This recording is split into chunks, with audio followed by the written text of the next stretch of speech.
kali ini masih semangat ya. Semangat buat apa? Semangat buat menambah pengetahuan lagi khususnya di bidang lingkungan nih.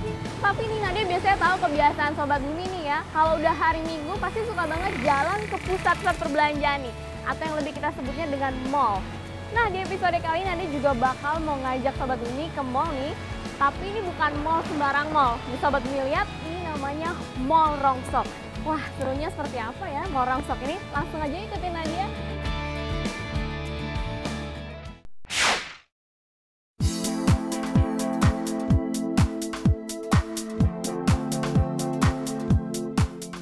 Sobat Bumi, perkembangan zaman yang semakin maju membuat hidup manusia semakin praktis.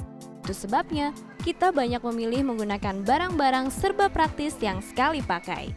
Artinya akan semakin banyak barang praktis yang kita pakai, semakin banyak pula sampah yang kita hasilkan. Menurut data terakhir dari Deputi Urusan Pengelolaan Sampah Kementerian Negara Lingkungan Hidup tahun 2007 saja, jumlah sampah yang dihasilkan satu orang perharinya sekitar 800 gram. Sekitar 47%-nya atau 376 gram merupakan sampah anorganik yang berupa kain, logam, plastik, styrofoam, dan aneka sisa kemasan. Jika dikalikan dengan jumlah penduduk Indonesia yang kira-kira 245 juta orang, sampah anorganik yang akan terkumpul dalam satu hari sekitar 92.000 ton. Dan dalam setahun mencapai 33 juta ton. Memang saat ini sudah mulai banyak bermunculan pihak-pihak yang menaruh perhatian terhadap permasalahan sampah-sampah ini. Salah satunya adalah inisiasi keberadaan bank sampah. Sampai September 2012, Indonesia setidaknya sudah memiliki 886 bank sampah yang tersebar di 52 kota. Namun, jumlah sampah yang diolah di bank-bank sampah ini baru sekitar 2001 ton per bulannya. Itu berarti belum cukup dibandingkan dengan jumlah sampah anorganik yang dihasilkan. Padahal masih banyak potensi yang terdapat dari barang bekas ini. Melihat potensi besar dari sampah-sampah anorganik ini, Pak Nurkolis Agi membuka sebuah mall. Tapi bukan mall yang dilengkapi dengan pendingin udara, melainkan konsep mall yang menjual barang-barang second atau bekas pakai. Seperti apa cerita lengkapnya mall yang satu ini? Kita langsung simak yuk liputannya.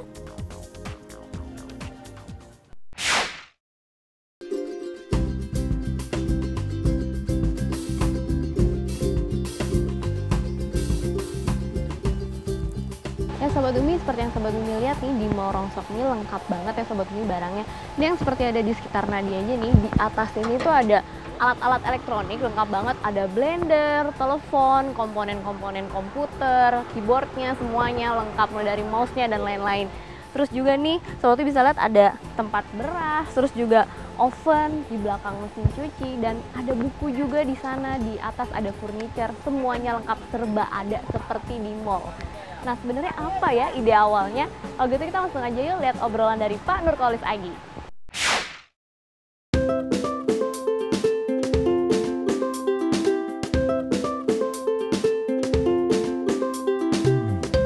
Jadi awalnya karena dari dulu kawan saya bilang kalau mau jadi orang itu harus mampu segala, ahli dalam teori, juga ahli dalam ilmunya atau dari keahliannya atau skillnya harus ahli.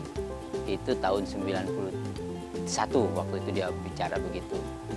Coba kalau saya lakukan kayak gitu, bisa nggak saya? Saya lakukanlah itu semua yang ada di pekerjaan semua ya, 28 bidang usaha yang sudah saya lakukan itu saya kerjakan semua. Nah terakhir sudah selesai, sudah bisa semua, mau ngapain lagi. Nah akhirnya saya berangkatlah. Saya sering ke tempat rongsokan, saya nongkrong di tempat rongsokan, kemudian saya lihat barang, kira-kira ada yang bisa lah saya perbaiki, saya ambil, saya beli. Setelah beli, kemudian saya perbaiki, hidup, saya jual. Hasil penjualan ini saya berangkat ke mall, saya makan. Itu hampir saya lakukan tiap hari. Jadi habis dari rongsokan, kemudian saya perbaiki, dapat duit saya ke mall, makan. Itu saya lakukan hampir tiap hari. Nah dari situ saya punya kepikiran, bagaimana nanti kalau saya punya uang atau punya modal, saya akan bikin nanti mall seperti mall tapi barangnya rongsok. Itu saya punya kepikiran. Nah, itulah udah saya targetkan itu. Ternyata tahun 2006 itu saya punya lokasi, tapi waktu itu saya masih servis elektronik. Nah, dari servis elektronik inilah saya kumpulkan barang-barang. Setelah banyak, baru saya buka dulu namanya AD Elektronik. Terus baru sudah mulai banyak, baru saya namakan Mall Rongsok 2010.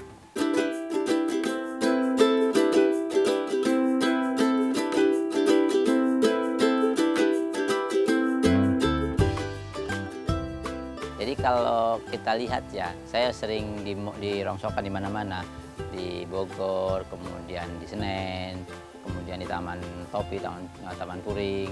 Terus saya lihat yang punya rongsokan cuman itu, yang barang rongsokan komputer aja, kemudian handphone aja, alat rumah tangga aja. Nah kalau saya pikir gini, nanti saya akan bikin semua yang ada di situ cuma satu orang yang punya.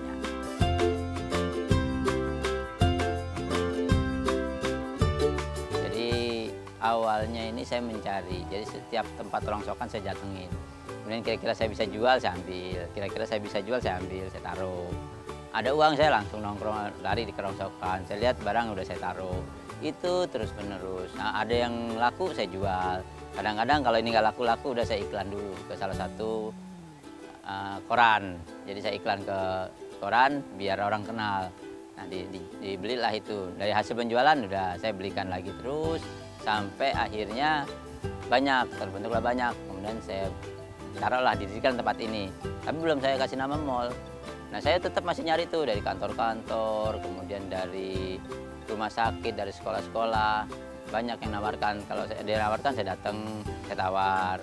Lama-kelamaan sekarang udah nggak perlu lagi jalan. Orang datang sendiri, juga saya nggak pernah lihat barang. Jadi barang nggak usah pakai lihat aja, orang sudah bilang nih sekian, ya udah berapa duit, ya udah ambil. Jadi semua dari karyawan saya yang ambil, jadi saya nggak perlu lihat barang. Jadi apapun yang mereka bawa itu saya beli.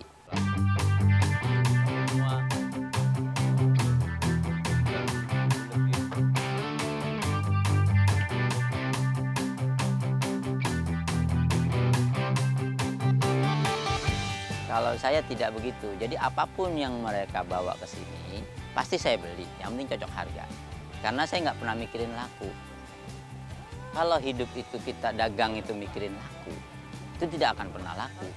Saya pikirin, udah saya beli aja, nggak usah pikirin. Pokoknya saya beli aja sebanyak-banyaknya, terserah dah. Nanti juga pasti laku, karena apa? Kalau sarananya banyak, pasti rezekinya banyak. Itu yang ada di pikiran bapak saya dulu. Jadi bapak saya bilang gini, kalau mau dagang, perbanyak aja barangnya. Nanti juga pasti laku. Pokoknya kumplitin aja, dikumplitin. Pasti orang datang semua. Ternyata udah saya kumplitin aja. Pokoknya apapun yang orang bawa udah nggak pakai mikir, beli aja. Akhirnya jadilah seperti itu.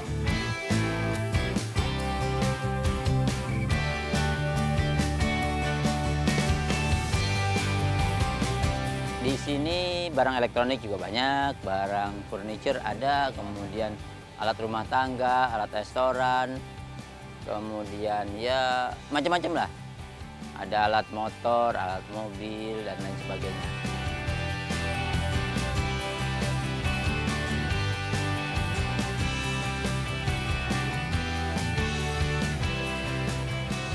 Kalau di sini sistemnya pembeli nyari sendiri, karena saya punya prinsip, kalau di luaran itu, di mall biasa, pembeli adalah raja. Kalau di sini enggak, penjualnya yang raja, pembelinya bukan raja, gitu aja.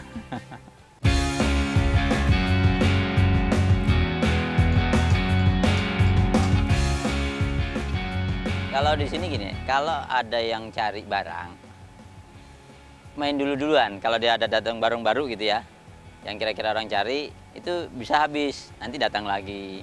Tapi ada yang nggak habis-habis, jadi ada itu terus nambah terus, tambah banyak. Tapi karena tambah banyak ya akhirnya orang itu mencari, ya udah sekenanya aja gitu.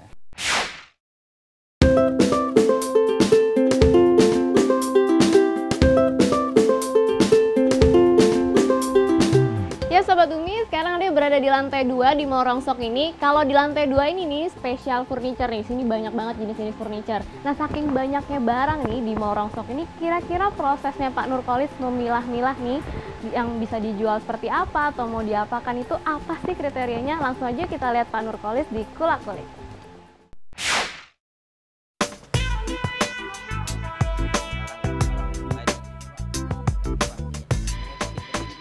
Jadi kalau memang barangnya kurang bagus, itu saya perbaiki dulu. Tapi juga perbaikinya nggak terlalu bagus. Pokoknya seadanya kita baiki, yang penting bisa digunakan. Jadi layak dipakai. Bukan nggak layak dipakai, jadi semua barang-barang ini kita mau rubah kondisinya, mau jadi meja, ya saya bikin meja. Tapi juga yang penting bisa dipakai, itu aja. Seperti kayak sekarang nih, biarpun ini jelek, ini kan kelihatan jelek ya.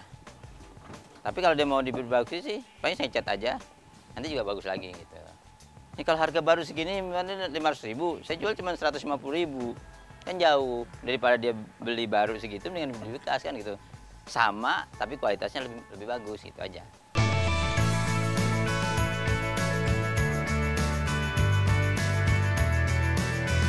Kalau yang di luar TV, di luar kipas angin, itu saya jual apa adanya. Jadi kalau TV saya perbaiki dulu.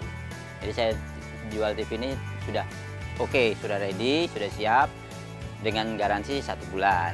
Sama juga dengan kipas angin. Tapi kalau yang lain apa adanya kita jual, dapatnya begitu kita jual seperti itu.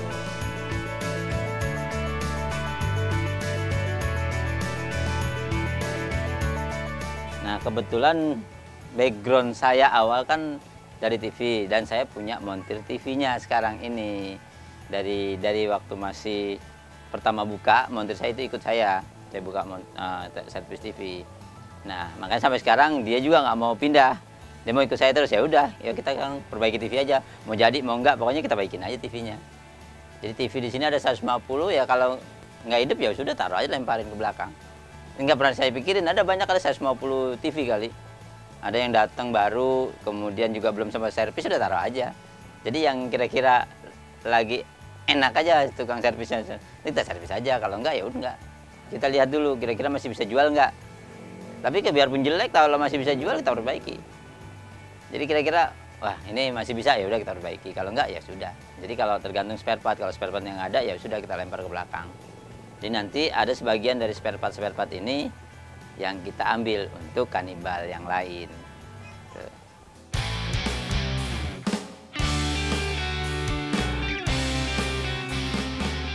Banyak juga dari rumahan, jadi ada orang bawa ke sini sendiri, ada juga yang dari pemulung, dari gerobak dorong dia antar ke sini. Lebih banyak perorangan, hampir perorangan itu hampir 70%. Kalau perusahaan ya sebulan bisa saling 2 kali. Kadang-kadang kalau yang perorangan tiap hari ada pasti.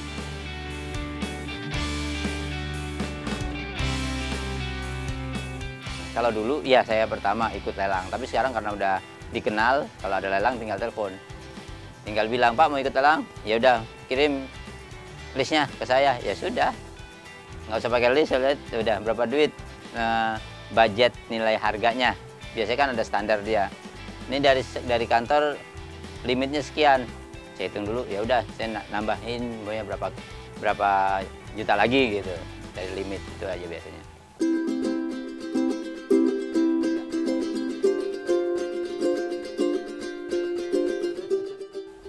Jadi kenapa saya buat seperti ini? Biar ada pemanfaatan barang yang bekas itu bisa digunakan lagi. Walaupun itu sudah di luaran udah nggak bisa dipakai lagi, harusnya sudah dilebur, tapi saya akan manfaatkan untuk media tanam. Ini yang terjadi seperti ini. Ini dari kaleng cat. Jadi kaleng cat itu bisa kita tanami padi seperti ini. Mudah kok sebenarnya, tanaman padi itu sebenarnya mudah. Yang penting kita mau. Jadi yang sekarang ini saya mau ngajarkan kepada ya kita masyarakat ya. Yang penting kita mau dulu lah untuk bercocok tanam seperti ini. Kalau ini kita lakukan setiap rumah, maka pasti makmur bangsa ini. Kalau mau, itu aja.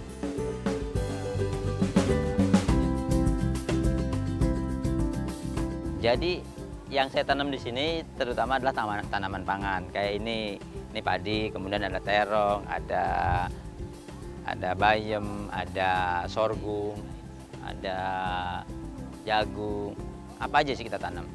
Termasuk ada cabai dan lain-lain. Ada jeruk yang kecil-kecil. Kemudian kita taruh di lantai 3. Karena lahan bisa, ya istilahnya lahan yang tidak dipakai kita pakai kan gitu.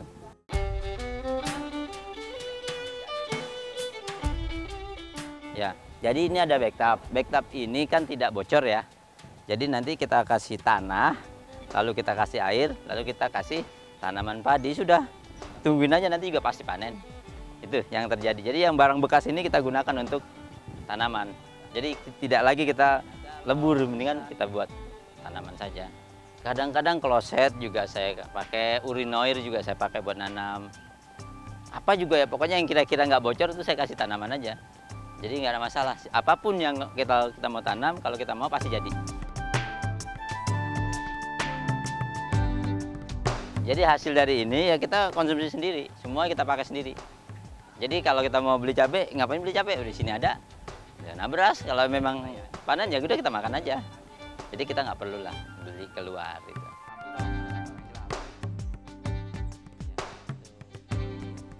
Jadi rencana saya ini mungkin dalam 2 bulan ke depan atau sebulan ke depan, ini tempat ini akan ditinggali oleh 4 kepala keluarga yang nanti semuanya hidup bareng, makan bareng, semuanya kita bareng, bercocok tanam bareng. Kita akan mencoba itu, dan di dalam kebarengan ini tidak akan pernah ada ribut, karena nanti ada satu konsep yang mereka itu harus patuh dengan konsep itu, yaitu konsep ada 7 konsep yang harus dipahami oleh yang mau di sini, yaitu pertama harus hatinya bersih, lapang dada, tidak prasangka buruk, tidak serakah, tidak kikir, tidak komentar, dan tidak cengeng. 7 yang harus ada di dalam diri masing-masing keluarga yang ada di sini. Jadi seluruh proses dari molrong ini semua harus ikut.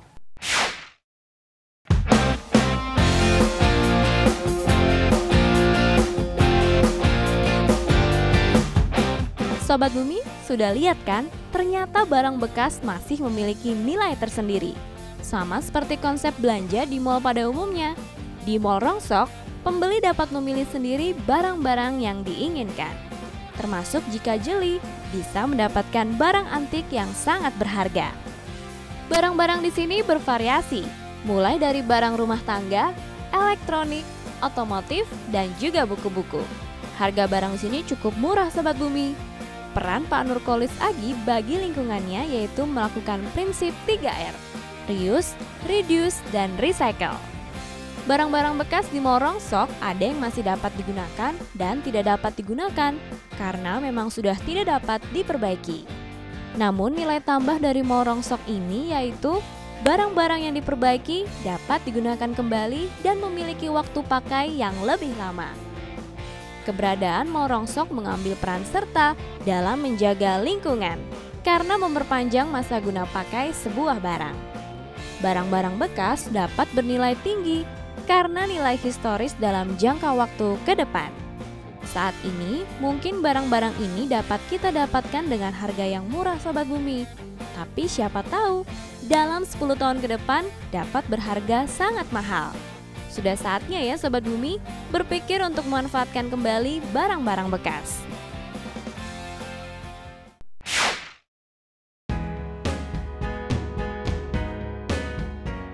Nah Sobat Bumi, dari tadi Dede sudah mengitari Mall Rongsok ini, semua barang yang ada di sini masih bisa dimanfaatkan lagi dan dijual lagi. Contoh saja seperti manekin-manekin yang ada di samping Nadia nih, ini juga masih bisa dipakai lagi dan dimanfaatkan lagi. Nah lalu bagaimana ya dengan rongsokan mobil yang ada di Helsinki, Finlandia? Bagaimana nih Sobat Bumi kita mengolah rongsokan mobil ini? Kira-kira jadi apa ya yang sampai bisa dijual lagi dan memiliki nilai yang sangat tinggi? Penasaran? Mau tahu berita lengkapnya? Langsung aja saksikan di Berita Lingkungan.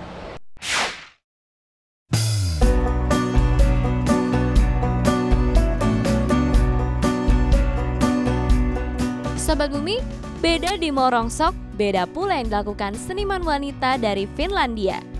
Mina Akijirka menciptakan karya seni yang terbuat dari rongsokan mobil bekas. Ia membeli rongsokan-rongsokan mobil tersebut dari seluruh tempat penjualan mobil bekas di Finlandia, yang kemudian dipotong-potong menjadi beberapa bagian untuk dijadikan sebuah patung besar. Wah, bagus sekali ya hasil kreasinya. Barang rongsok lain yang bisa dimanfaatkan adalah onderdil bekas. Di tangan Amin Hamidan, onderdil yang dianggap sampah diolah menjadi furniture yang memiliki nilai seni dan daya jual tinggi. Onderdil bekas yang menjadi bahan baku utamanya didapatkan dari pengepul dan bengkel di sekitar rumahnya. Setelah dipilah dan dipilih, onderdil bekas seperti gear, busi, dahar, dan rantai dirakit menjadi lampu hias. Bahkan lampu hias dari onderdil bekas ini sudah tersebar, tidak hanya di beberapa kota di Indonesia, tapi juga sudah menembus pasar luar negeri.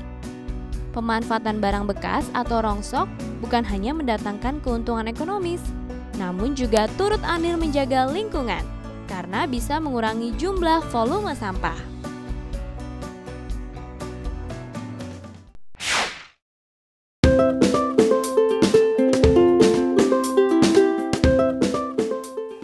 Saya di Mall Rongsok ini kalau hitungannya sudah cukup. Tapi saya punya satu keinginan, bagaimana caranya biar orang yang di depan saya itu hidup sama seperti saya, cukup. Itu saya pikirkanlah, ternyata saya buatlah satu konsep, bagaimana cara bisa orang itu mau ikutin program ini gitu kan.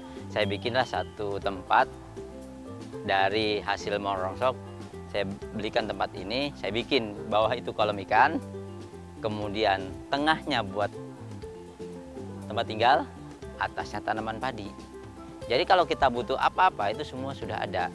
Istilahnya saya mau bikin surga di tempat ini. Kalau surga itu menurut para pendeta, para kiai bahwa apa yang kita butuhkan ada. Itu yang saya mau capai. Dan akan saya tularkan kepada yang mau. Jadi barang itu harus kita pergunakan lagi karena kalau nilainya itu pasti ada. Jadi kalau saya di sini ada barang bekas yang sudah rusak kayak TV, saya perbaiki dulu. Kemudian kita kembali untuk bisa diperbaiki dan bisa ditonton lagi seperti sedia kala itu. Juga barang-barang yang sudah tidak terpakai sama sekali, itu masih kita bisa gunakan untuk media tanam, untuk tempat apa saja bisa. Itu yang saya lakukan di sini.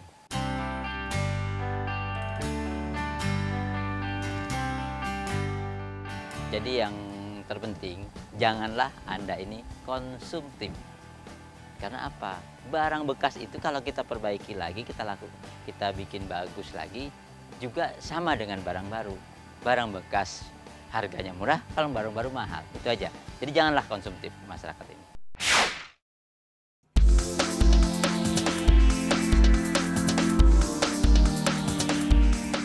Sobat Umi, ide dari Pak Nurkolis Agi untuk mengelola dan membuat Mall Rongsok ini patut diapresiasi ya, salut buat beliau. Barang-barang nih yang biasanya dinilai orang sudah tidak bisa dipakai lagi, tidak bisa digunakan, di tangan Pak Nurkolis ini bisa mempunyai nilai jual dan nilai guna yang lebih tinggi. Semuanya dikumpulkan di Mall Rongsok ini. Nah, buat Sobat Umi di rumah, sekarang bagaimana nih? Apa masih mau langsung membuang barangnya begitu saja? Mulai sekarang harus pandai-pandai ya untuk memilah-milahnya. Kalau yang masih bisa digunakan lagi, digunakan lagi sampai habis daya gunanya dan daya pakainya. Nah, buat Sobat Bumi yang belum follow Twitter Bumiku1, langsung saja follow di @bumiku1.tv. Dan saksikan terus episode lainnya setiap hari Minggu jam 5 sore. Kalau gitu Nadia pamit dulu ya Sobat Bumi, sampai ketemu minggu depan. Bumiku1, lestarikan selalu. Dadah!